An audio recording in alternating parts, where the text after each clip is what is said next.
Hello guys and welcome back to my channel once again. Ngasi gi video se unboxing gi video oidune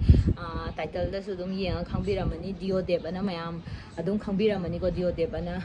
application ama lebine bako ada moi je pot yam na hong yam yaubane bako moi dage ado ai hana di chu khara di chen gre bako mamang da ado moi pot se am kana phabadi oide bako ado aina amuka su handak try tauge na aina chenjabane ado mayam yamna yamadi na te adu go su haidi ai uchara ke bako kai cheri no do duga lupa kya pi kya pull up na total lupa kya tai khole do ai adu su uchage ado mayam moi qualities na kamain tawi haidi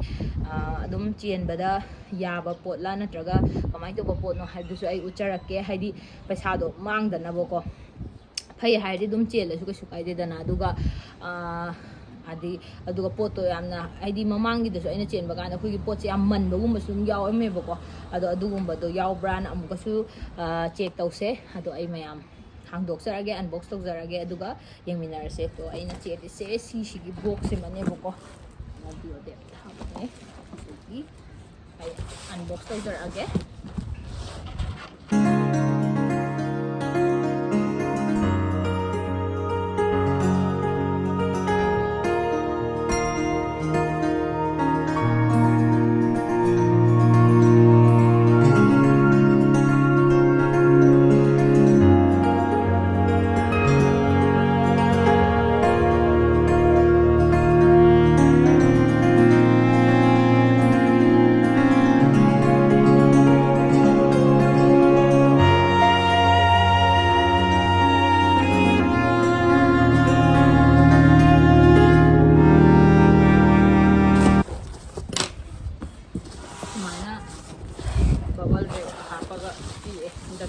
wow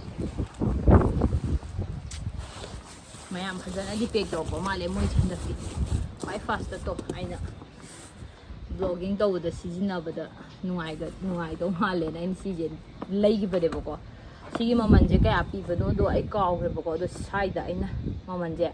aina lei gi bade maman da side thola age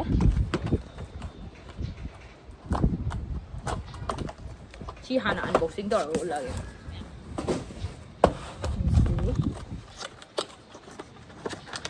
mamang da di cover da di am phajare do manung da di kamain le ram de noi khangde oh nice oh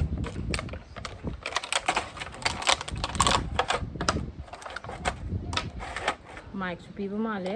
ki battery out re battery lai da di yar battery ahum hap to ne ba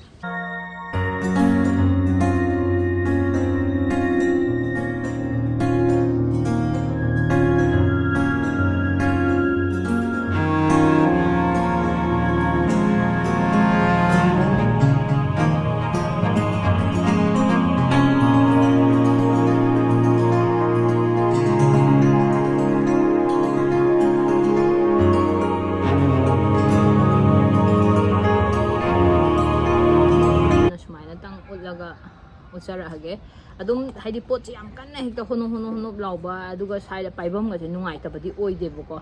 adum siju thektok pa yang ane ado ai ti ani aduna kona phajana yengage boko aduga haidi yamna haidi anoba blogger gi diko ai gumba kemta kano leite ba paisa su yam kana thoktribe haidi laktribe ina ko adumba kangu gi di sigi se adum affordable su oire aduga pot su adum linge si try to bi yai mayamna mathang charage ai pot ne ba noina nan thot thole isna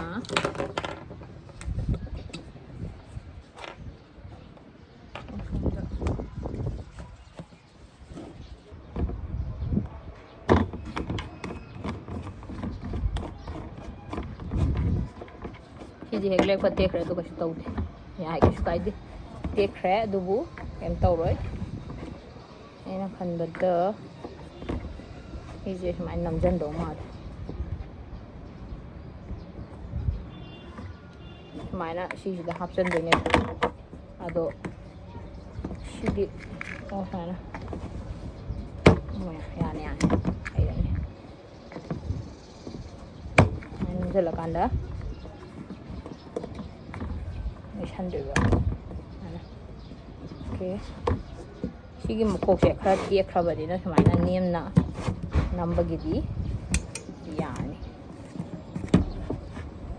kon happa yeke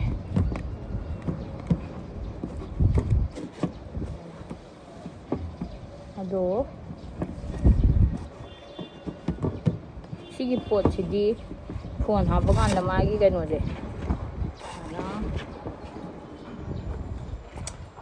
sigi sidi ai pamba yaude aduna sidi no garden gi lamp neba aina koi garden da hapke na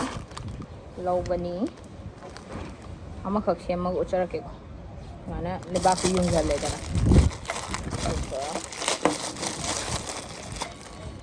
color oebo ko duga mana yam urangani de Amazon da gumba yam tholakpado ado sige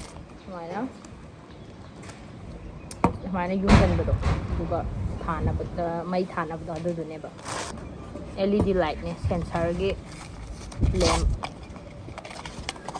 aina uku mai manung da hap ken tawban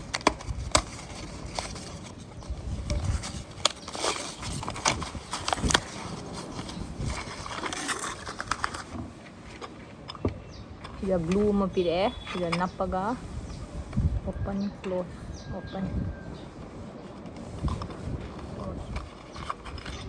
okay ini na hanger mayam yan na ba aigi pudo tanadre ba aduna oh god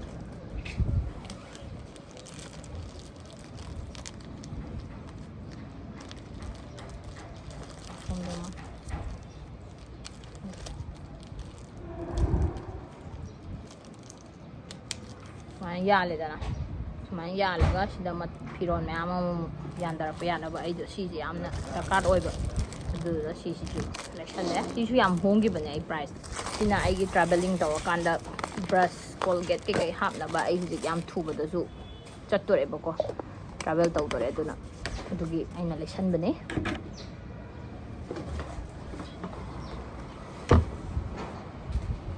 kai na se oh woolen gumba cloth ta haina matu nap chanbado adudo lauthok na ba ne na aina lai diban yabra yadabra khangti ain to lauthok na isu lai re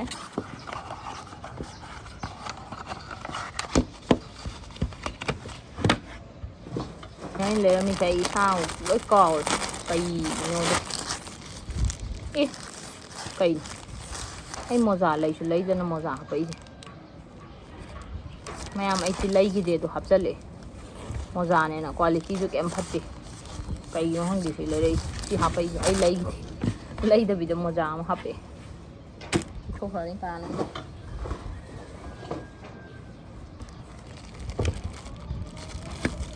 Sino kai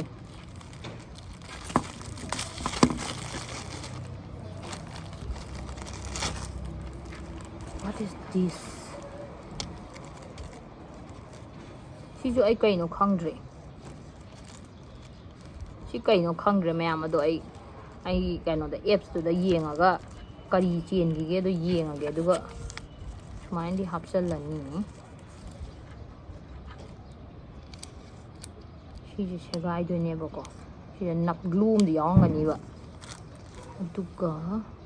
kai dong nam no ai khangre ai sai do chara mage si gi pot se kai no su khangre wa yaw de da gift ama su phange si jo aina chen oh moza ga si ga je kano oingani gift oirangani si jim ju phange silver gi coin am ju phange aseng ga silver andi khangde do si ma ju phange ado silver je hangdo ga thamadi